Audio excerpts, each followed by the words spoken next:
Hi, Jonathan here with the third game of my fifth match in the February Legacy Challenge, playing Canadian Threshold versus Grixis Midrange Pyromancer in this round. I'm on the draw. I won the second one. I get to keep 7 cards, although it's a little bit risky with the triple ponder versus the Grixis Probe Cabal Therapy deck, but what can you do? The deck doesn't mulligan well, and even then, I don't think this is reasonable to mulligan.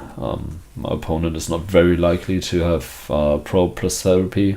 They do have Probe, so at this point, I'm not too happy, but fortunately they don't do anything. I don't do anything either because I want to keep up Stifle.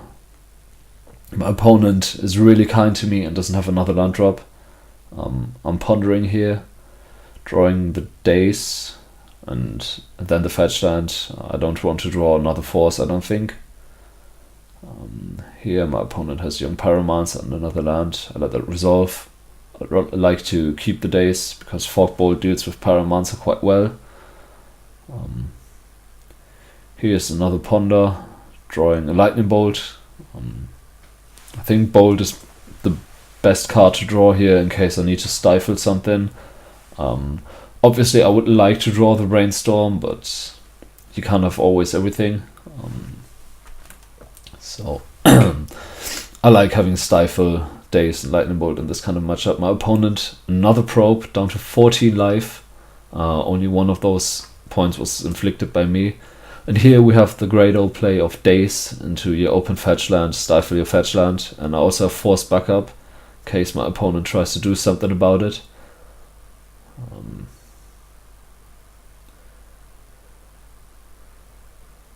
There's the Stifle, resolves, and the Daze should also resolve because the Stifle is the far better card to counter. And now I get to jump True Name Nemesis with my opponent on 13 life with force backup and a Lightning Bolt in hand. Great position for me to be in. My opponent has not been showing me any signs of being able to deal with True Name in the first 2 games. Well, they didn't need to in game 1, but they didn't do anything for Hooting Mandrills either. They had a Submerge, but that's all the removal they've shown me. So here I just play the second land, the fourth land for Brainstorm Shuffling. Not even casting the ponder here because I want to be able to pitch it to Force of Will and I'm very far ahead.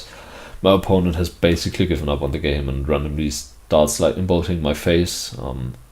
I mean, they don't know they're on a 2-turn clock with Force and Brainstorm backup, but yeah, they cast their ponder and decide they can't win this game, which I think is quite reasonable. They're just so far behind, mostly because of the Grixis probes.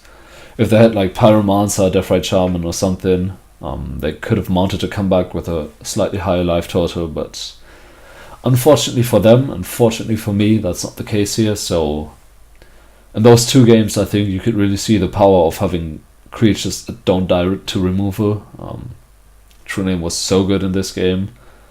It's likely that if I'd had a Nimble Mongoose, my opponent could have come back. As you can see, I only have 6 cards even in my graveyard right now. Would have needed to crack the fetch, maybe, well, probably just cast a ponder, but it still makes my position a lot worse than just having the True Name on turn 3 on an empty board with a lot of firepower still in my hand. So yeah, thank you very much for watching. I think this was a good game to showcase. This and the last one, to some extent, were good games to showcase how this deck actually works when it does work. And yeah, thank you very much for watching and see you tomorrow for round 6.